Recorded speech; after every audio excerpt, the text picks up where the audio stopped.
దేవుడు మనల్ని ఎందుకు పుట్టించుకున్నాడు? మన పుట్టుకల కారణం ఏంటి? పుట్టినటువంటి కారణాన్ని మరిచి తప్పిపోయిన మనల్ని తప్పిపోనింప చేసిన వాడిని తీసుకువెళ్ళి వాడు నిత్య నరకాగ్నికి గురైపోయేలా పెంచుతున్న మన బ్రతుకులను వాడికి అబద్ధ హస్తం నుంచి తిరిగి రక్షింపచేసి ఆయన ప్రేమించిన ఆయన కుమారిక రాజ్యమని ఈ సంఘంలో చేర్చి ఏదైతే మీరు పోగొట్టుకున్నారో వాటన్నింటినీ తిరిగి సంపాదించుకునేలా చేసిన పిదప ఈ సంఘం నుండి మిమ్మల్ని అమరత్వానికి అనిత్య జీవితానికి మనల్ని నడిపించడానికి దేవుడు ఏర్పాటు చేసుకున్న ఆ మర్మం ఏదో మనకు తేట తెల్లవుగా పాటల ద్వారా దేవుడు మనకు బయలుపరుస్తూ ఉన్నాడు. అదే పాఠం యొక్క ముఖ్య ఉద్దేశం. ఏంటి మర్మం? దేవుని మర్మము అనేనా ఇది ఆలోచించాం. కీర్తనల గ్రంథం సరేనా? ఎవరి మర్మం అట? దేవుని మర్మము. 25వ కీర్తన 14వ వచనం ఇదే చదివాం. మళ్ళీ ఒకసారి జ్ఞాపకం చేసుకుందాం. ఇక్కడ వచ్చిన వారందరూ వరుస క్రమంలో వినేవారు కొంతమంది ఉన్నారు. ఏదైనా దీన్ని వినలేకుండా ఈరోజు వచ్చి విన్నవారు ఉంటున్నారు.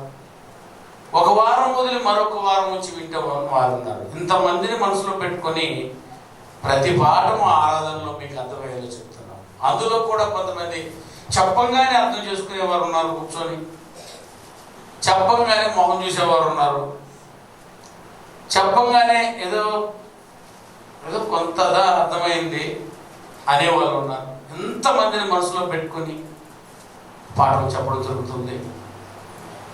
మరలా కూడా చెప్పన, బాప్తిసం పొందిన వారు వింటున్నారు, బాప్తిసం పొందని వారు వింటున్నారు. అసలు క్రైస్తవం ఏంటో తెలీదు, ఏం జరుగుతుందో అటు తొక్కి చూసిపోదామని దానిలో పోతా పోతా వచ్చి దూరుకుని అంతా గమనిస్తూ ఉంటాం. వాళ్ళు కూడా వచ్చి వింటుంటారు. మరి వాళ్ళకు కూడా ఇది అర్థం అవ్వాలి.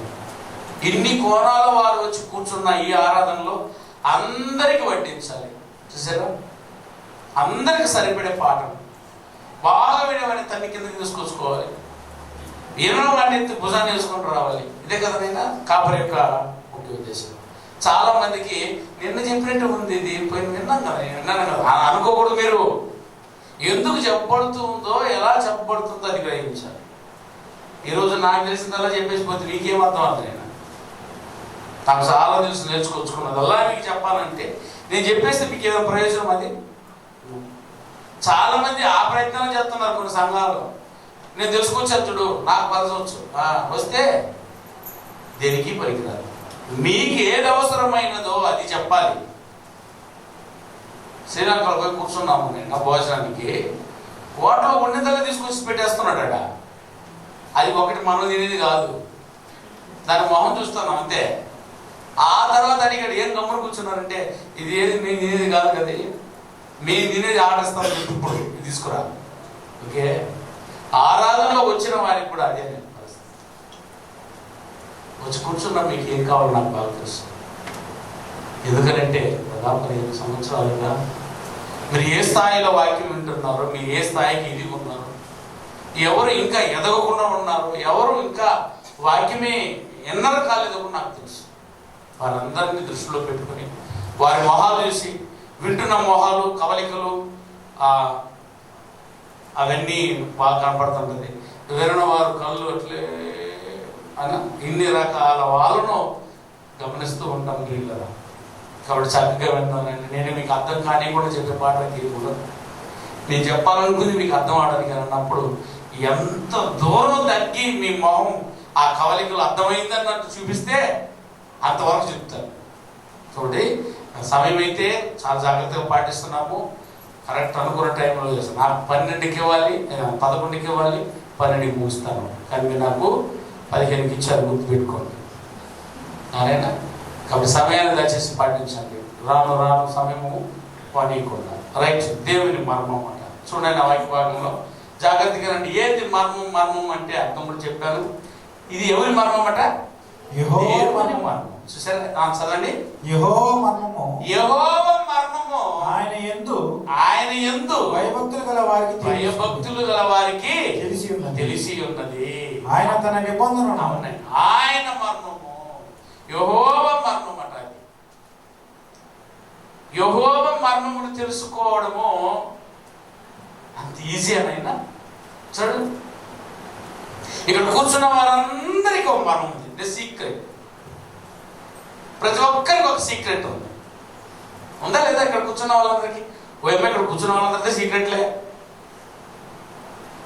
నీ సీక్రెట్ తెలుసుకోవడానికి నా వల్ల కాల, అవునా కదా? ఎన్నో దాచిపెట్టేసి ఉన్నాం మనం, ప్రతి ఒక్కరు దాచేసి ఉన్నారు. ఒకరికొకరికి తెలియకుండా భార్య భర్తకు దాచిపెడితే, భర్త భార్యకి దాచిపెడితే, పిల్లలు అమ్మానాన్నలకు దాచిపెడితే, అమ్మానాన్నలు పిల్లలకి తెలియకుండా దాచిపెడితే, ఫ్రెండ్స్కి ఫ్రెండ్స్ దాచిపెట్టేస్తే, మామకు బామ్మడిని దాచిపెడితే, ఏమండి ఇలాగా చెప్పుకుంటూ రావాలని అంటే పరిపాలనలో కూడా చూసారా, రాజకీయంలో కూడా చూసారా? ప్రతిపక్షానికి తెలియకుండా దాచిపెడితే, ప్రతిపక్షం దానికి తెలియకుండా మాట్లాడితే, ఎన్ని వగైరాలు ప్రతి ఒక్కరికి ఉంది సీక్రెట్స్. ఏ రోజైనా ఏ విధంగానైనా దాన్ని కనిపెట్టవచ్చు, రాబట్టవచ్చు. కష్టమైంది కూడా రాబెట్టుకుంటాం మనం. కానీ ఇక్కడ ఉంటే, దగ్గర కూర్చొని ఉంటే, అప్పటికే అర్థం కాలేదని మాట్లాడుతుంటారు చాలా మంది. ఇంకా నా భర్త నాకు ఇంకా అర్థం కాలేదు, అది అసలు సీక్రెటే వాడికి అర్థం, ఆ సీక్రెట్ నాకు అర్థం కావట్లేదు, ఇంత ఉన్నాను నా భార్య మనసులో ఏముందో నాకు తెలియదు అని మాట్లాడుతున్నాం మనం. అలాంటి మాటలు ఇంత కష్టంగా ఉంటే ముల్లోకల చక్రవర్తి, ఎనీ టైం బిజీ వ్యక్తి, కళ్ళు మీద కూడా రెప్పాడకుండా ప్రపంచాన్ని పరిపాలిస్తున్న దేవాది దేవుడు అంత బిజీగా ఉన్న ఆయన మనసులో ఏముంది ఎట్ట తెలుసుకునేవండి? అంత సులువు అంటారు అది. అంత కష్టమైన దానిని ఆయన మనసులో ఉన్నదాన్ని మనం తెలుసుకోవాలా? ఏం తెలుసుకోకపోతే తెలుసుకోవడం వల్ల నాకేం లాభము? నీ మర్మం నాకేనా? ఇప్పుడు కూర్చున్న వాళ్ళు చాలా సీక్రెట్లు ఉన్నాయి, నాకు చెప్తే వింటాము, చెప్పకపోతే నాకెందుకు అది? మరి చెప్పే నాకెందుకు అది? నాకు సంబంధించిన మర్మమై ఉందా? నాకు సంబంధించిన సీక్రెట్ ఏ ఉందా? చెప్పు, నేను వింటాను అంటాం. మరి దేవాది దేవుని మర్మం తెలుసుకోవాలట, యెహోవా మర్మాన్ని తెలుసుకోవాలటని యెహోవా కోరుకొనుచున్నాడు. ఎందుకే మాకది? ఒకవేళ తెలుసుకోవాలన్నా అందులో నాకేం ఫలం? ఎలా తెలుసుకోవాలి దాన్ని? అందుకే ఆ పాఠాన్ని అంత వివరంగా మనం ఆలోచిస్తున్నాం. ప్రియమైన వాళ్ళ, ఏమండి, నా సీక్రెట్ ఇంతవరకు నా భార్యకి తెలియదు, ఆమె సీక్రెట్ ఇంతవరకు నాకు తెలియదు. ఎన్ని దాచిపెట్టాలో దాచిపెట్టేస్తున్నాం, ఎన్ని చెప్పాలి అన్ని మాత్రం చెప్పుకున్నాం. అన్నీ చెప్తే సంసారం సాగదు, అన్నీ చెప్పుకోకపోతే సంసారం ఉండదు. చూసారు? ఎంత అవసరమైనదో అంత మేర చెప్పుకొని కాపురం చెప్తున్న వాళ్ళు కూడా ఉన్నారు. ఎంత మేర చెప్పుకుంటే ఫ్రెండ్షిప్ నిలబడగలదో అంతవరకు చెప్పుకొని ఫ్రెండ్షిప్ నిలబెట్టుకుంటూ ఉన్నారు. దేవాది దేవుని మనసులో ఉన్నది తెలుసుకుంటే తప్ప ఈరోజు నీ ఆరాధనే వ్యర్థం, ఈ లోకంలో బ్రతుకుతుండడమే వ్యర్థం. ఈ సీక్రెట్ తెలియకపోయినా పర్వాలేదు, భర్తకి తెలియకపోయినా పర్వాలేదు, ఫ్రెండ్కి తెలియకపోయినా పర్వాలేదు, కానీ అందరి తమ్ముడికి తెలియకపోయినా పర్వాలేదు, కానీ దేవాది దేవుడు దాచిపెట్టిన ఆ మరణం మీద మనుషులు తెలుసుకోకపోతే ఈ రాకడ భూమి మీద వచ్చిన 70-80 సంవత్సరాల జీవితం వ్యర్థం. అందుకే ఇది ముఖ్యంగా తెలుసుకోవాల్సిన అవసరం ఉంది. చెప్పాలంటే ఏమండి, దేవుని మనసులో ఉన్నదంతా ఆ సీక్రెట్ని మనకి చెప్పాలంటే మీరు చెప్తారా? మీ బీరు కోడు కొన్ని బీరులో బీరు ఎందుకంటే సెల్ ఫోన్లో ఉన్న అట్ట ఇట్ట యాంగిల్ పెట్టుకుంటున్నా సీక్రెట్ ఏందనేది ప్యాటర్న్ అది చెప్తారు. నేను అది చెప్పండి, ఇటు తిప్పుకో, అటు తిప్పుకొని ఇటు పెట్టుకొని ఇట్టని ఇస్తారు. ఒక్కొక్కరి ఫోన్లో ఒక్కొక్కరి సీక్రెట్ నెంబర్. అంటే ముల్లోకల చక్రవర్తి సీక్రెట్ తెలుసుకోవాలంటే ఎంత కష్టం లేదా? అది చెప్పాలంటే కొంతమంది మా ఫ్రెండ్స్ ఫోన్ అడుగుతూ ఉంటారు. మా కూతురు ఫోన్ అడిగింది అనుకో, నేను వెంటనే ఓపెన్ చేసి ఇచ్చేస్తా. ఎందుకు నాకు నమ్మకం, నా బిడ్డ అడుగుతాను. అర్థమైంది. ఓ ఫ్రెండ్ దగ్గర సెల్ ఫోన్ ఇస్తున్నామంటే దాన్ని సీక్రెట్ కోడ్ చెప్పడానికి ఈజీగా అయితే సీక్రెట్ 213 413 అని చెప్పేస్తాం. నమ్మకం పెట్టి మరి దేవాలయ దేవుడు ఎదుగుతూ దాచేసినటువంటి ఆ సీక్రెట్ నీకు చెప్పడానికి, ఆ కీస్ని నీ చేతులు ఇవ్వాలంటే అసలు నువ్వు ఎంత నమ్మకంగా ఉండాలి. ఈ ప్రపంచంలో ఎవరికి అడిగి తెలిసిన కోడ్ ఏదో, దేవుడు దాచినటువంటి ఆ సీక్రెట్ కోడ్ ఏదో నాకు తెలుసు అన్న వాడిని ఒకటి తీసుకోండి. ఎట్లా ఈ లోకం మీకు అర్థం కాదు, ఎవ్వడికి తెలియదట. అందుకనే నా వారి బతుకులు పిచ్చోళ్ళ ఉంది. ఆఫ్టర్ నాశనం అయిపోయేది, ఆఫ్టర్ నా వెంట రాని సంగతిని తెలుసుకుని కూడా దాని వెంబడే కాలాన్ని గడిపేస్తా ఉన్నాడు. ఏమీ తెలియట్లేదు నైనా. ఉదయం మొదలుకొని రాత్రి వరకు ఆరాటం ఆరాటం ఆరాటం. ఎందుకు అయ్యేది? ఆఫ్టర్ జాడు పట్టున కాపాడ గురించి మాత్రం ఆలోచిస్తున్నాను. అసలు నువ్వెవరు, నువ్వు ఎక్కడి నుంచి వచ్చావో, తిరిగి ఎక్కడికి వెళ్ళిపోవాలో, ఈ మరణానంతరం నువ్వు ఏమైపోతావో ఈ సంగతిని తెలియజేసే సీక్రెట్ కోర్స్ ఎవరి దగ్గర లేదు. అందుకే వారి బతుకులు తెల్లారిపోతున్నాయి. మనం ఎంతో గొప్పవారు. దేవుడు కూర్చోబెట్టేది ఆ సీక్రెట్ నేను చెప్తున్నాను. ఇక్కడికి వచ్చింది ఏదో అంటే మీ బాధ చెప్పుకోవడానికి, ఏదో దేవుడిని అలా వేడుకొని వెళ్ళిపోయి పూజించిపోదామని చెప్పు కాదు. ప్రిపేర్ వాళ్ళు మీరు రావాల్సిందే. ఆ ఆలోచన ఎప్పుడు తీసేశారు మీ మధ్య. బాప్తిస్మం ఇచ్చేలోపు ముందు ఆలోచన తీసి పక్కన పెట్టే ఆ తర్వాత తీసుకొచ్చి కూర్చోబెట్టుకుని మీకు చెప్తున్నాం. ఇక్కడ ఎవరు నాకు తెలిసినంత వరకు ఆరాధనలు ఉంచి కూర్చొని మమ్మల్ని మా దీవెనలు ఇవ్వండి అనే ఆ ప్రార్థించే 4 రోజులు లేదు. ఇక్కడ ఆయనకి ఏదో చేయాలని వచ్చిన వారు. దేవాది దేవునికి ఏదో చేయాలంటే ఆయన ఏది దాచిపెట్టాడో ఆయన ఇచ్చిన కీస్ తెలుసుకొని మనం దాన్ని పరలోకపు తాళప చెవులు కూడా పరలోకపు తాళపు చెవంటే ఇది ఎవరికి ఇద్దాం బాగుంది చెప్పండి. యేసుక్రీస్తు వారు వచ్చారు, పేతురుని పిలిచారు, రాని ఇంత నమ్మకం ఉన్నారు. నేను ఎవరు అనుకుంటున్నాను? సాక్షాత్ సర్వేశ్వరుడు కొడుకు, ఉన్నతమైనటువంటి దేవాది దేవుని కొడుకు నువ్వు, నీ కుమారుడు, ఆయన కుమారుడు నువ్వు అన్న సంగతిని నేను ఎప్పుడో తెలుసుకున్నాను అన్నప్పుడు అంతే తెలుసుకున్నాను. అంతే కీసు వచ్చేసింది చేతికి. ఆ మర్మం మీ క్రీస్తు. ఇది చాలా మందికి అర్థం కాలేదు. ఏంటి మర్మం? ఏదైనా దాచిన మర్మం అంటే కొలసీలకు రాసిన పత్రిక 2వ అధ్యాయం దేవుని మర్మమై ఉన్న, దేవుని మర్మము, యెహోవా మర్మమై ఉన్న క్రీస్తును. క్రీస్తు ఏదట ఆ మర్మము? క్రీస్తే ఆ మర్మమై ఉన్నాడు. అంటే కీసేది క్రీస్తే. అది నీకు చెప్పేశాను నేను. చదువు. దేవుని మర్మమై ఉన్న క్రీస్తును, దేవుని మర్మమై ఉన్న క్రీస్తును స్పష్టముగా తెలుసుకున్న వారై తమ హృదయములలో ఆదరణ పొందవలనని వారందరి కొరకు నేను పోరాడుచున్నాను. ఇదే నా పోరాటం కూడా. ఇక్కడ ఉన్న వారు ఎవరికి దేవుని సీక్రెట్ తెలియకుండా పోకూడదు. ఇక్కడికి వచ్చిన వారందరికీ దేవుని మర్మం అర్థమైపోవాలి. ఆ మర్మమే క్రీస్తు. ఆయన దాచి నీకేదో కాదు, యేసుక్రీస్తుని దాచిపెట్టి నీకు ఇచ్చిన. అది మీరు తెలుసుకోగలిగితే మీ పాపం నుంచి మోచించగలుగుతారు. ఈ లోకానికి ఎందుకు వచ్చారు అది మీకు అర్థమవుతుంది. క్రీస్తుని ఎరిగితే ఎన్ని కోణాలుగా మీరు మీ జీవితాన్ని మీ గురించి పూర్తిగా తెలుసుకోవచ్చు. పరలోకపు సంగతులన్నీ ఆయన దగ్గర ఉన్నాయి. ఆయనే తెలిసిపోతే ఇంకా మార్గం ఎందుకు తెలియదు. నీ పాపాలంతా పోవాలంటే ఆయన గురించి తెలుసుకుని చాలు. నీ పాపాలన్నీ పోయి నీ ఏ వ్యక్తిత్వాన్ని పోగొట్టుకున్నావో, ఏ రూపాన్ని పోగొట్టుకున్నావో తిరిగి సంపాదించుకోవడానికి ఆయన ఒక్కరి గురించి తెలుసుకున్నామంటే చాలు. ఈ 6 నేల మీద ఉన్న వారందరూ చచ్చిపోయే లోపు తెలుసుకోవాల్సినది మొదటిదే క్రీస్తు. అందుకే అంత పదిలిగా అతను దాచిపెట్టాడు. అది మీకు అర్థం అవ్వాలి. అందుకే వాళ్ళకి అర్థం కాలేదు. చాలా మందికి అది అర్థం కాలేదు. అందుకే వారు ఏది సంపాదించుకోలేదు. ఈ భూమి మీద నుంచి వెళ్ళిపోయేది, ఈ భూమి నుంచి విడిచి వెళ్ళిపోయే లోపు వారు సంపాదించుకొని వెళ్ళవలసింది. ఈరోజు ఎవరెవరు సంపాదించుకున్నారంటే ఆ సీక్రెట్ తెలుసుకున్న వారు మాత్రమే. ఆ సీక్రెట్ సంపాదించిన వారు ఈ లోకంలో ఏమి ఎత్తుకోబోతామో తెలియకుండా బతుకుతున్నారు. ఇది ఎత్తుకోబోతామేమో అని తీసుకొచ్చుకొని ఏదైనా అది నీకు వంట రాలేదనంటే అది సంపాదించేందుకు లాభం మన సంగతిని ఎప్పుడు వచ్చేటప్పుడు తెలుసుకుంటే ఏం చేయడం బాగా అర్థమైంది. నీ వెంట వచ్చేదే కాదు. ఎప్పుడైనా సంపాదించే లోపే తెలిసిపోవాలి దాని అంతం. ఇది నా వెంట వస్తుందా రాదా, ఇది నా వెంట వస్తుందా రాదా కూడా తెలియకుండా సంపాదించి పెట్టుకున్నప్పుడు మరణం తర్వాత అది నా వెంట రాదన్నప్పుడు ఒక్కసారి ఏం చేయగలుగుతావు చెప్పు? మళ్ళీ ఏమైనా పోయి మార్చుకుని రాగలవా? ఆయుధంతా అయిపోయింది. అందుకే నువ్వు చచ్చిపోయే లోపే ఆరంభించేటప్పుడు నీకు అర్థమైపోవాలి. ఇది అది అర్థం అవ్వాలంటే క్రీస్తు నీకు అర్థం అవ్వాలి. నీ ప్రతి ప్రశ్నకు నీ జీవితంలో ఏర్పడ్డ ప్రతి సమస్యకు పరిష్కారమే అది క్రీస్తు. అదే ఆయన ఇంకా మర్మం. జగత్తు పునాది వేయబడకుండా దాచిపెట్టిన మర్మం అదే. ఆ మర్మాన్ని దేవుడు మనకు బయలుపరిచింది. అది ఎక్కడ బయలుపరిచాడంటే ఆయన ఎక్కడ బయలుపరిచాడట? ఆ మర్మం అర్థం అవ్వాలంటే ఎక్కడ బయలుపరిచాడట?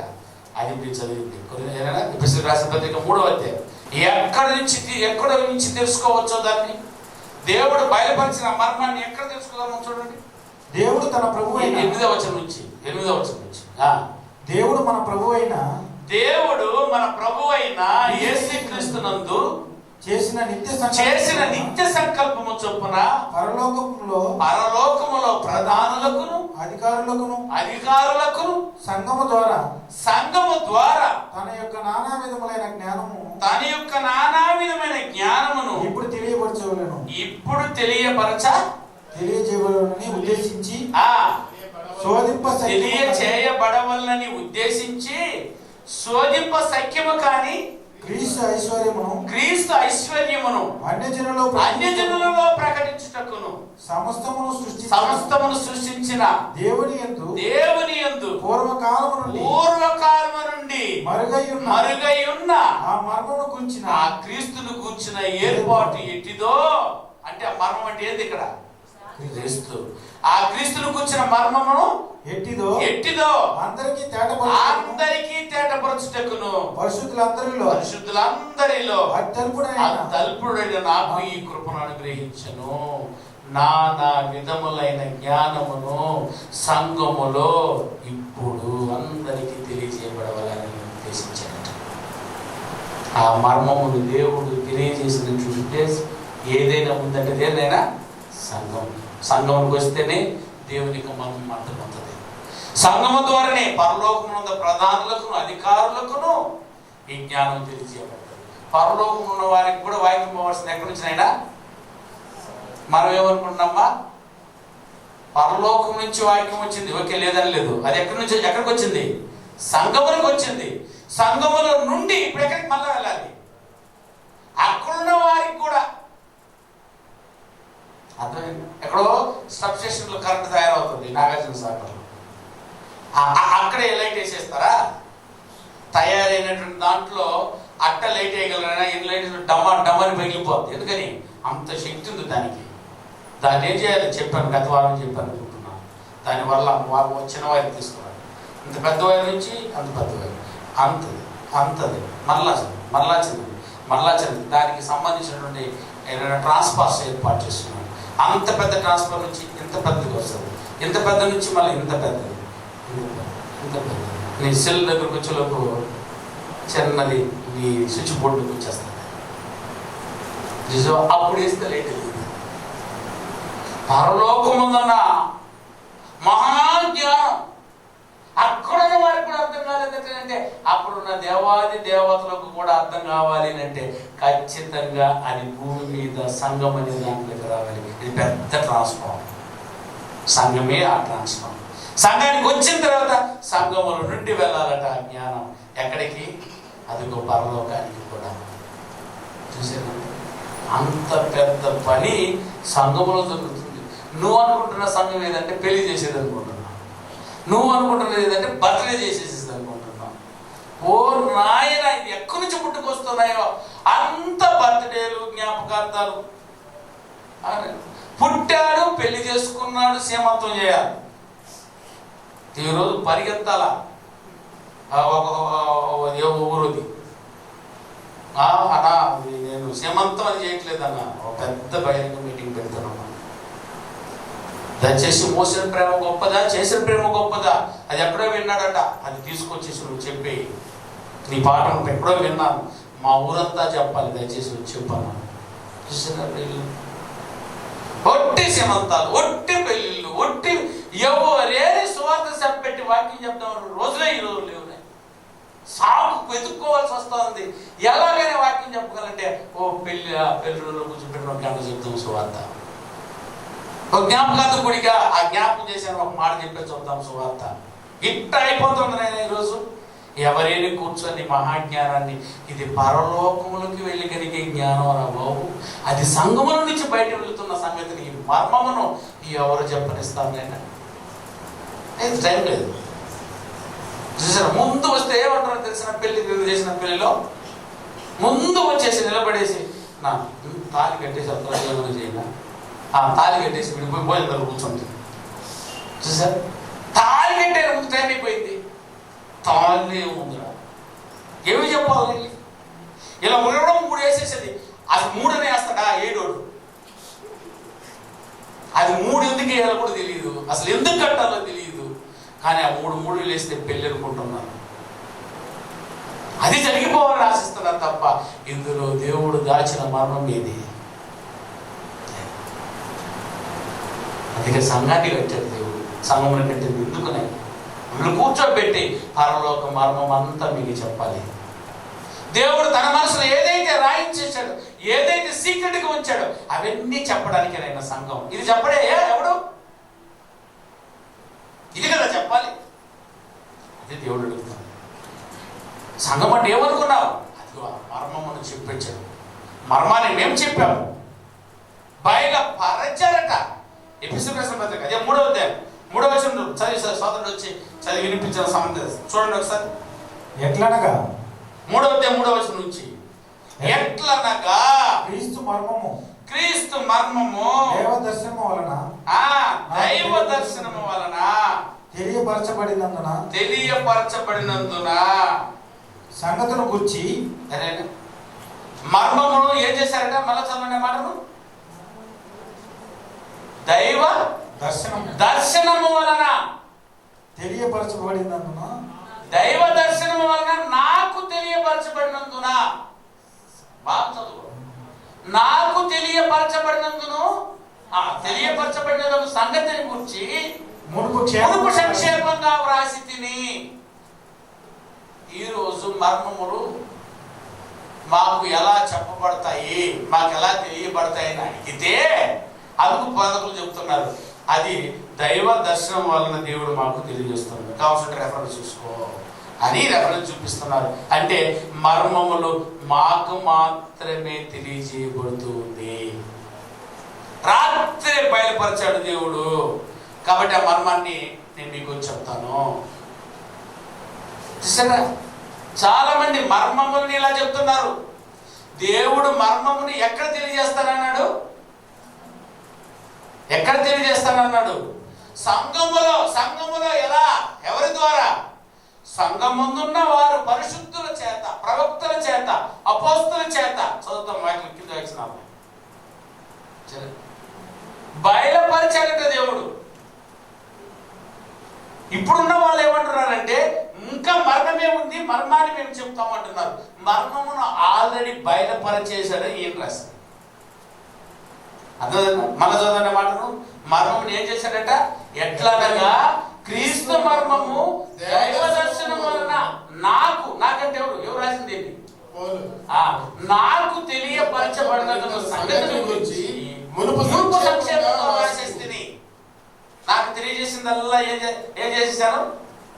వ్రాసేసాను. మర్మములన్నీ ఇప్పుడు ఏమైపోయినాయి? వ్రాయబడేశాయి.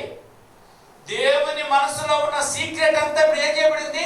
వ్రాయబడి ఉంది. రాయబడినది ఇది. ఇప్పుడు మర్మాలన్నీ ఇప్పుడు ఎందులోకి వచ్చాయమ్మా? ఇప్పుడు మీరేం చేయాలి? మీరు మర్మాలు తెలుసుకోవాలంటే ఆ దేవుని యెహోవా మర్మమును మీరు తెలుసుకోవాలంటే ఇప్పుడు మీరేం చేయాలంటే కింద చెప్తున్నాను చూడండి. సంక్షేపంగా రాసి తిని మీరు ఎవరైతే తెలుసుకోవాలనుకుంటున్నారో మీరు దానిని చదివిన ఎడలా దానిని బట్టి ఆ క్రీస్తు మర్మమును గురించి నాకు కలిగిన జ్ఞానమును గ్రహించుకొనగలరు. ఇప్పుడు ఏం చేస్తే చాలట మనం అమ్మా, ఇంకా అర్థం కాలేదు చాలా మందికి. అర్థమైందా? అర్థం కాలేదా? మర్మములన్నీ బయలుపరచబడ్డాయి. ఎలా బయలుపరచబడ్డాయి? అది మీకు పోయిన వారం చెప్పాను. ఎలా? పరిశుద్ధాత్మ వలన బయలుపరచబడినో చెప్పానా లేదా? అర్థమైందా? మర్మములను దేవుడు దాచిపెట్టిన మర్మాన్ని ఎలా చెప్పాడట? ఎవరి ద్వారా చెప్పాడు? కొరింథీయులకు రాసిన మొదటి పత్రిక 2వ అధ్యాయం 10వ వచనం, 2వ అధ్యాయము 10వ వచనం. మనకైతే దేవుడు వాటిని ఏటిని ఆ మర్మమును, అది అర్థమంటే 7 నుంచి చదవాలి కాదు. దేవుని జ్ఞానమును మర్మమైనట్టుగా బోధించుచున్నాము. ఈ జ్ఞానము మరుగై ఉండెను. చాలా మందికి అర్థం కాదు. ఈ జ్ఞానం ఏమైందట? మరుగై ఉండెను. ముందుగానే అంటే ఇంకా ఇంకా మరుగ్గా ఉందని చెప్తున్నట్టే ఉంది ఇది సందర్భం. మరుగై ఉండెను అంటే ఇప్పుడు మరుగై ఉన్నట్టే కనబడుతుంది ఆ లెటర్ రాసేటానికి. ఆ లెటర్ రాసే సమయానికి ఇంకా మర్మంగానే ఉందా? లేదు. జగదుత్పత్తికి ముందుగా దీనిని దేవుడు మన మహిమ నిమిత్తము నియమించెను. అది లోకాధికారుల్లో ఎవరికి తెలియదు. అది ఒకవేళ వారికి తెలిసి ఉండిన ఎడల ఆ మర్మమైనటువంటి క్రీస్తును సిలువ వేయకపోయి ఉందురు. ఇందును గూర్చి దేవుడు తను ప్రేమించే వారి కొరకు ఏ మర్మమైతే సిద్ధపరచనో, ఏ మర్మమైన క్రీస్తుని సిద్ధపరచనో అది ఇంకొకరి కంటికి కనపడలేదు. అంటే అదే కదా దాచిపెట్టడం అంటే. నేను దాచిపెట్టిందని ఇంకెవరు చూడరు. మీరు దాచిపెట్టిందని మేము చూడలేము. మీరు దేవుడు దాచిపెట్టిందని ఎవరు చూడగలరా? చూడలేదు. అది ఇంకొకరి కంటికి కనబడలేదు. ఇది చాలా మందికి బైబిల్ ఇవ్వు చెప్పమను. రోమిలకు రాసిన పత్రిక 8:29 చదవనే ఎవరినైనా ఎట్లయినాక ఆయన నీకు సహోదరులు ఏమవును చేసుడు ఉన్నట్లు ఏముంది అదే అని పోతాం. ఏది అర్థం కాదు. వాడి కంటికి కనపడకూడదట, వాడి చెవికి అది వినపడకూడదట, మనిషి హృదయం అది గోచరము కాకూడదట అని వ్రాయబడి ఉన్నది. అది వాళ్ళకి, అందుకని సీక్రెట్ గా ఉంది. మనకైతే దేవుడు, మనకంటే ఎవరమ్మా? మనకైతే అన్నాడు పౌలు. లెటర్ ఎవరు రాశారు? ఎవరికి? కొరింథీ సంఘానికి, సంఘంలో ఉన్న వారికి. ఈరోజు ఏ సంఘం ఇది? ఎదుగో ముత్యాలపాలెంలో ఉన్న క్రీస్తు సంఘం. ఈ సంఘానికి మీకు అర్థమైంది. సంఘం ఎక్కడైతే ఉందో ఆ సంఘానికి అంతా ఆయన బయలుపరచట. అయితే సంఘం నుండి నానా విధమైన జ్ఞానం బయలుపరచబడుతూ ఉంది. ఏమైందట జ్ఞానం? ఇప్పుడు మనకైతే దేవుడు వాటిని తన ఆత్మ వలన మనకు బయలుపరిచి ఉన్నాడు. ఇప్పుడు మనం కూడా అర్థం చేసుకోవాలంటే మనకు కూడా ఏముండాలి బ్రదర్? మర్మమును దేవుడు దేని ద్వారా తెలియజేస్తున్నాడట? సంఘములో ఆత్మ వలన తెలియపరుస్తూ ఉంటే నువ్వు అర్థం చేసుకోవాలంటే నీకు కూడా ఏముండాలా? నీకు కూడా ఆత్మ ఉంటే నీకు అర్థమవుతుంది. ఎందుకని దీన్ని రాసింది ఎవరు? ఈ లెటర్ రాసింది ఎవరు? పరిశుద్ధాత్ముడు. పరిశుద్ధాత్ముడు ఉంటేనే నీకు అర్థమవుతుంది. ఇప్పుడు మా ఇంట్లో ఏముంది మీకేం తెలుసు? అసలు ఈ బిల్డింగ్ కట్టేటప్పుడు చాలా మంది కొత్త వాళ్ళకి తెలియదు. ఎక్కడ ఏం కట్టారు తెలుసు నాయన? ఎక్కడ బోర్ ఉందో తెలుసా మీకు? తెలుసా? బోర్ ఎక్కడ ఉందో తెలుసా మీకు? కరెంటు పోయింది ఎక్కడెక్కడ పోయిందో తెలుసా మీకు? చూసారు ఎవరైనా? తెలియదు. సెప్టిక్ ట్యాంక్ ఆడడం తెలుసా మీకు? డ్రైనేజ్ ఆడబోతుంది మీకు తెలుసా? మున్సిపాలిటీ వాటర్ ఎక్కడి నుంచి వస్తుంది, ఎలా వచ్చిందో తెలుసా? ఇటు పైకి లైట్ ఎట్ట వచ్చిందో తెలుసా మీకు? ఏసీ డ్రాప్లు ఉంది. ఈ ఏసీకి మిషన్ ఆడ ఉంది తెలుసా మీకు? తెలియదు. ఎందుకు మీకు తెలియదు? ఎందుకని అంటే మీరు అట్లా చూసారు. కట్టేటప్పుడు ఉన్న దగ్గర ఏదేది ఎక్కడ పెట్టాలి అడిగాను నేను. అది నాకు తెలుసు. ఏ వస్తువు ఎక్కడ ఉందో వాళ్ళు తొడమాడుకుంటుంటారు రిపేర్ చేసేవాళ్ళు. అందుకో పలానా ఎక్కడ ఉంది పో, అక్కడ ఉంది, లెఫ్ట్లో పో, రైట్లో పో, ఆ మూలకెళ్ళు, ఈ మూలలో ఏదేది ఉందో చెప్పేస్తాను. ఈ సృష్టి కూడా దేవుని నిర్మాణం. ఏదేది ఎక్కడుందో దేవుని తెలుసు. బంగారం కావాలా? కోలారు పరిగెత్తు. అవును. డీజిల్ కావాలా? పెట్రోల్ కావాలా? పో దుబాయ్కి. నెల్లూరు రైస్ కావాలి, నెల్లూరు పో. సిమ్లా ఆపిల్ కావాలా? సిమ్లా పో. ఆయన దాచిపెట్టింది ఆయనకి తెలుసు. ఇప్పుడు చెప్పు, 66 పుస్తకాలు రాసింది ఎవరా? నువ్వు వెచ్చి కూర్చుంటే ఎట్టా చదువు? మొద్దోడా వాడు? జకీర్ నాయక్ వాడు పేరేట సఫీ, వాడికేం తెలుసు? రాసింది పరిశుద్ధాత్ముడు. ఈ 66 పుస్తకాలు చెప్పాను. ఏది ఎక్కడుందో నేను టక చెప్పాను. 66 పుస్తకాలను రాసిన పరిశుద్ధాత్ముడు అడిగితే ఏది ఎక్కడుందో టక చెప్పగలడు. అందుకే రాసిందల్లా అర్థం అవ్వాలి. అది వాడి కంటికి ఏం కాలేదు, కనపడలేదు, వాడి చెవికి వినపడలేదు. వచనము కాదు, పరిశుద్ధాత్మను పొందిన వాడికి ఇది అర్థమవుతాయి. అందుకనైనా మీరు పరిశుద్ధాత్మ పొందండి. ఎప్పుడు అర్థమవుతుంది? బైబిల్ అర్థం కాల, బైబిల్ అర్థం కాదు. ఎందుకు అర్థం అవుతుంది నీకు? అర్థం అవ్వాలి అని అంటే ఎవరు రావాలి నీలోకి? పరిశుద్ధాత్మ. ఆదరణకర్తలు మీ ఎదురు ఉంటారు. ఆయన వచ్చి మిమ్మల్ని సర్వ సత్యములోనికి నడిపించును అంటే ఆయన రానిదే సర్వ సత్యం అర్థం కాదు, ఇది బిట్ బిట్ అడ్వాన్స్డ్ అన్నమాట. సంచకరువుగా ఇచ్చినాడు బాప్తిసం పొందడానికి కూర్చున్న సంగతులను అర్థం చేసుకోవడానికి. అది మిడిమిడి జ్ఞానమే. సర్వసత్యం అంతా 66 పుస్తకాల దేవుడు ఏమి రాశాడో ఆయన సీక్రెట్ ఏంటో నీకు అర్థం కావాలంటే నువ్వు పరిశుద్ధాత్మను పొందాలి. అందుకే సంవత్సరం పాటు మీకు ఏడ్చింది. వినండి వినండి వినండి, ఎప్పుడు సమయం దొరికినా వచ్చి వీరి బాప్తిసం పొంది తెస్తే దేవుని కుమారులు అయిపోతారు. దేవుని కుమారులు ఎవరయ్యా అంటే పరిశుద్ధాత్మను ముందుకున్నవారు. పరిశుద్ధాత్మ పొందాలంటే చప్పట్లు కొట్టేసేదో పాస్ట్ ఇంటికి పోయి వచ్చేది కాదు. పరిశుద్ధాత్మను పొందాలంటే ఖచ్చితంగా నువ్వు బాప్తిసం పొందాలి. బాప్తిసం పొందాలంటే నువ్వు ఒప్పుకోవాలి. నువ్వు ఒప్పుకోవాలంటే నువ్వు మారు మనసు పొంది ఉండాలి. నువ్వు మారు మనసు పొంది ఉండాలంటే విశ్వసించి ఉండాలి. విశ్వాసం కావాలంటే వినాలి. దేనిని? రక్షణ వినిపించి వినిపించి వినిపించి వినిపించి మిమ్మల్ని ఒప్పించి బాప్తిసం ఇచ్చారు. అప్పుడు వచ్చింది పరిశుద్ధాత్మ. అందుకే ఏది ఎక్కడుందో మీకు అర్థమవుతాయి. ఇప్పుడు మర్మం చెప్పాలి అంటే బయలుపరిచిన మర్మం అంతా దైవ దర్శనం వలన ప్రవక్తలను అపోస్తులను ఆల్రెడీ రాసేశారు. మునుపు సంక్షేపంగా నేను రాసేసి తిని పాస్టర్ సర్ఫీచర్ రాసేసాను అంటున్నాడు. అంటే ఏమైపోయిందైనా దేవుడు మర్మముగా ఉంచినదల్లా ఏమేసేసాడైనా రాసేసాడు. అది రాసేసింది 66 పుస్తకాలు. ఇప్పుడు రాసేసిన దాన్ని మీరు ఏం చేయాలట? ఇది మీకు అర్థమవుతుంది. మునుపు సంక్షేపంగా రాసి తిని 4వ వచనం, మీరు దానిని చదివిన ఎడలా దానిని బట్టి ఆ క్రీస్తు మర్మమును గూర్చి నాకు తెలిసిన జ్ఞానం, నాకు తెలిసిన జ్ఞానం మీకు తెలుస్తుంది. నేను మర్మాన్ని తెలుసుకున్నాను. ఎవరు చెప్పింది? పౌరులకు తెలిసిన మర్మం నాకు తెలిసింది. నాకు తెలిసిన మర్మం మీకు చెప్పేశాను. మీకు తెలిసిన మర్మం ఇంకొకరు చెప్పేశాను. వారికి తెలిసిన మర్మం ఇంకొకరు చెప్పండి. చెప్పుకుంటూ చెప్పుకుంటూ చెప్పుకుంటూ చెప్పుకుంటూ ఏదైనా సకల జనులకు వెళ్ళిపోవాలి. కానీ అప్పుడు ఇదందరికీ సకల జనులందరికీ తెలిసిపోతే యేసు ప్రభువు మరోక్షణంలో దిగేస్తారు. దాన్ని 2వ ఇదే మర్మం. ఇది మనకు పెట్టారు. ఇది నీకు అర్థం అవ్వాలంటే బైబిల్ చదువు. ఎలా తెలిసింది? చదవకుండా వినకుండా, వినడానికి సమయం, చదవడానికి సమయం అంటే ఎలా అర్థమవుతుంది? దేవుని వాక్యము ఎవరికి వచ్చునో వాడే దైవములంటే దైవంగా మారాలంటే నీకు వాక్యం రావాలి కదా. రాసేసుకోండి, ఇది నిజం. యేసు ప్రభు రాకల్లో నీకు వాక్యం వస్తేనే నువ్వు దేవుడు అవుతావు.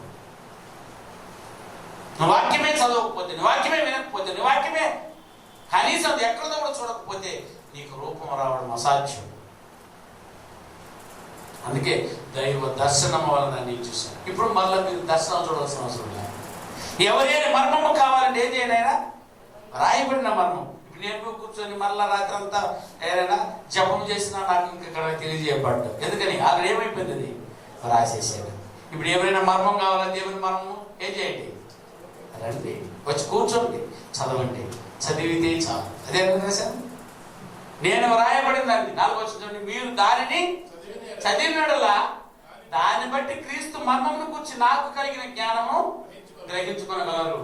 ఈ మర్మం ఇప్పుడు ఆత్మ మూలముగా దేవుని పరిశుద్ధులకు అపోస్తులకు ప్రవక్తలకు బయలుపరచబడినట్టుగా పూర్వకాలం ముందు మనుషులకు తెలియపరచబడలేదు. ఆ రోజులో ఉన్న వారికి ఎవరికి ఇంతటి జ్ఞానం లేదు. అసలు సీక్రెట్లే తెలియదు వాళ్ళకి. అందుకే పాపాలు చేశారు. అక్కడ కరెంట్ ఉందని తెలిస్తే పోయి పట్టుకుంటారు. ఎవరన్నా తెలియలేదు కాబట్టి పట్టుకుని తెచ్చారు. ప్రమాదం ఉందని తెలిసి ఉంటే ఎవరన్నా పోతారు? నేను ఎవరు వెళ్ళరు. అలా వెళ్ళారంటే వాడు పనికి మానవాడు, వాడు ఒక మూర్ఖుడు. ఏదైనా ట్రైన్ మీద పోతున్న పవర్ని పట్టుకున్నాడంటే వాడు ఎట్టేవాడు కింద ఉన్న తెలివిమంతులందరూ అరుస్తున్నారు, కింద ఉన్న బుద్ధిమంతులందరూ అరుస్తున్నారు వాడిని, ఎక్కొద్దు ఎక్కొద్దు ఎక్కొద్దు ఎక్కొద్దు. ఎక్కడికి వాడి దేని మీదకి ఎక్కడ చేస్తానైనా ట్రైన్ మీదకి ఎక్కి ట్రైన్ మీద ఉన్నటువంటి కరెంట్ తీగను, ట్రైన్ నడిపే తీగ, అవును మన ఈ ఫ్యాన్ నడిపేదానికి దోయెత్తి తిరుగుతుంది, అది దాన్ని పట్టుకుంటేనే బతకం మనం. అది ఎంత పెద్ద ట్రైన్, ఎంత వెయిట్ ఉందో అసలు ఇంజను చూసిన ఒక్కొక్క భోగి ఎంత వెయిట్ ఉందో. అట్లాంటి భోగిలు ఎన్ని ఉన్నాయా, దాదాపు 20-30 భోగిలు లాగాలంటే అది ఎంత శక్తి ఉండాలంటే, అంత పవర్ ఉండాలి అంటే అది ఆ కరెంటు తీగ ఆడ ఉంటే చాలు, ఇక్కడ ఉన్న ఒక పరపర అంటుండదు. అది 2500 వోల్ట్స్ అట, అంత పవర్ పోతుంటే ఎంత దూరం ఉన్నా కూడా లాగేస్తుంది అది. అంతే ఇటు స్టైల్గా ఎవరిని బెదిరించడానికి ఎక్కిందిరా నువ్వు? చూపించాను కదా ఒకరోజు, ఎక్కి ఏం చేస్తున్నాడు, కింద ఉన్న వాళ్ళు తలుచుకుంటారు. ఎందుకంటే ఆ ప్రమాదం మాకు తెలుసు, వచ్చేయని గర్వం కదా. పట్టుకుంటా మాట్లాడారంట అంటాడు. కింద ఉన్న వారు ఎక్కి పట్టుకుని ఎట్లా లాగేసుకుందామని ట్రై చేస్తే నువ్వు దగ్గరకు వచ్చేసేవంటే నేను ఎక్కి పట్టేస్తాను అంటాడు. ఎట్టయినా వాడిని కాపాడడానికే ప్రయత్నించింది తప్పించాను. సరే ప్రాణాన్ని పెట్టవచ్చు నేను, కానీ అలాంటి ప్రాణం పెట్టాల్సింది కదా. ప్రాణము పెట్టాలి, యేసుక్రీస్తు వారు పెట్టారు.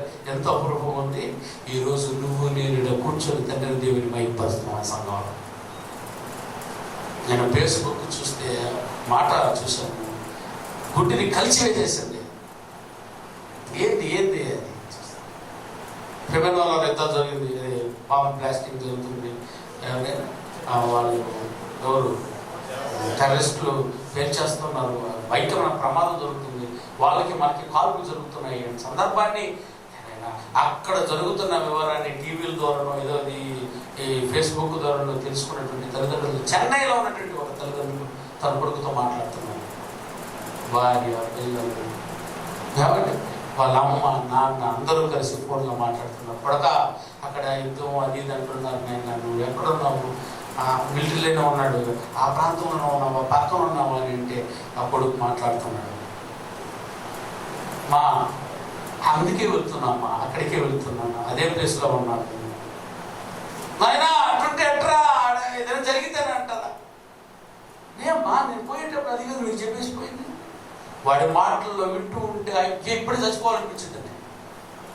ఏమ్మా నేను మిలిటరీకి పోయింది అందుకే కదమ్మా, నువ్వేందుకు ఫోన్ చేసి ఆడుతున్నావు? నేను పోయిందే చచ్చిపోవడానికి. ఒకవేళ నేను తిరిగి రాకపోతే మన శవాన్ని మన ఇంటికి అడ్రస్ తెలియకపోతే కూడా మన ఊరికి పంపిస్తారమ్మా.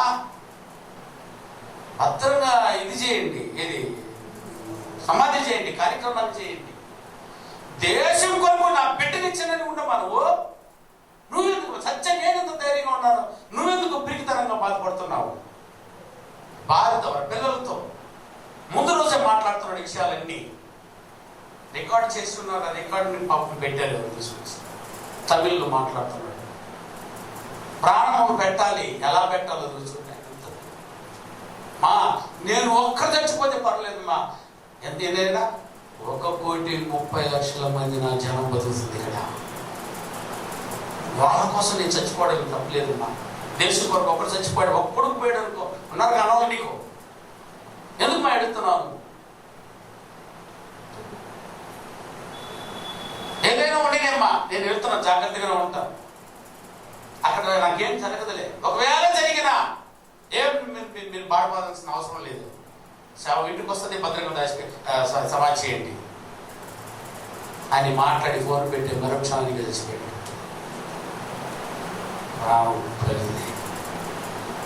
చెప్పినట్టు శవాన్ని భద్రం చేసిన ఊరికి తరలించారు. సార్ నైట్ న్యూస్లో కూడా మీకు చూసుంటే మీకు అర్థమైంది. వారు ప్రతి రాష్ట్రంలో ఒక శవం, 40 మంది చచ్చిపోతే చూసారు, ప్రతి రాష్ట్రానికి ఒక శవం పోయింది. మరణం ఈ మరణం సరే, వాటి మరణం ఎలా చూడండి, దరిద్రంగా ట్రైనింగ్కి ప్రేమించలేదు, నడిపిస్తారని కరెంట్ పట్టుకుంటే పట్టుకుని సాగు తొందరగా సాగు. అక్కడ సస్తే కనికరం కనిపిస్తుంది ఆయన, కానీ వాడి మాటలు వింటుంటే దేశం కొరకు ప్రాణం పెట్టి వారి మాటలు వింటుంటే ఎంత జలరించి వెళ్ళినారు మీరు? ఇదే త్యాగాన్ని క్రీస్తు చేసింది, ఇదే మర్మం. నీకొంటే చచ్చిపోయాడు రాయబడింది. యేసుక్రీస్తు వచ్చింది నీకోసం. యేసుక్రీస్తు చెప్పిన మాటలు నువ్వు చేస్తే ఈరోజు నువ్వు క్రీస్తువే. అంటే యేసుక్రీస్తు వేరు, అది కోవిడ్. అది అని చెప్పింది ఆయన, నిన్ను వల్ల నీ పొరుగుని ప్రేమించున్న మాట.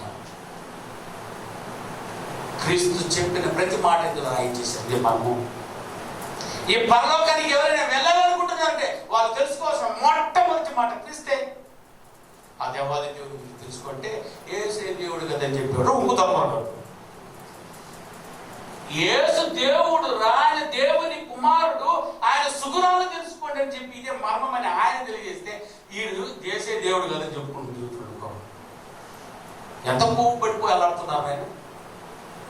చూడు, ఆయన దాచిపెట్టిన జ్ఞానం అంతా నేను దర్శనం ద్వారా చూశాను. ప్రవక్తలను, అపోస్తులను దాన్ని ఆల్రెడీ రాసేసారు దాన్ని ఈరోజు కూర్చొని వాళ్ళు ఎలా రాశారో అలా చదివి అర్థం చేసుకోవయ్యా. అది అర్థం చేసుకోవడానికి నువ్వు ఆత్మను పొందుకోవయ్యా. నువ్వు ఆత్మను పొందడానికి నువ్వు బాప్తిసం పొందవయ్యా. నువ్వు బాప్తిసం పొందిన వాడవై కూర్చుంటే సర్వ సత్యములోకి నేను నడిపించబడుతూ ఉంటుంది. ఆ మనమంతా అర్థం చేసుకోవాలి. 5వ అధ్యాయం 32వ వచనం, ఎఫెసీయులకు రాసిన పత్రిక 5వ అధ్యాయము 32వ వచనం చదవండి. ఈ మర్మము గొప్పది. నేను చెప్తున్నది మర్మం ఏదో మీకు అర్థం కావట్లేదు, దీన్ని మీరు ఏదో వాడేస్తున్నారు. ఈ మర్మము గొప్పది. అయితే నేను క్రీస్తుని గురించి, అంటే ఆ మర్మం ఏదనుకుంటున్నారట? మర్మం అంటే ఏదని తెలుసానైనా వీడు చెప్తున్నది. ఈరోజు టీవీలో న్యూస్ ఏదైనది శుభవార్త ఛానల్లో చూస్తూ ఉంటే ఏదో ఆ రోజు నుంచి ఆ ఛానల్ ఓపెన్ చేసేదానికి ఒళ్ళు మండిపోతున్నాయి. నేను ఓపెన్ చేసిన రోజే అదే కనబడింది నాకు. శుభవార్త ఛానల్ ఓపెన్ చేశాను, ఎవరు ఏదని చెప్తే విందామని చెప్పి చూస్తే ఏమొచ్చింది తెలుసా? నేను మర్మమని చెప్తున్నాను మీకు అన్నాడు. బా సూపర్ కదా. ఏంటో మర్మం అని చెప్పి కాసేపు వింటూ ఉంటే ఆయన ప్రార్థన చేస్తున్నప్పుడు ఆయన ప్రార్థనలో దేవుడు అతనికి మర్మాన్ని చూపించాడట. అది దర్శనం ద్వారా.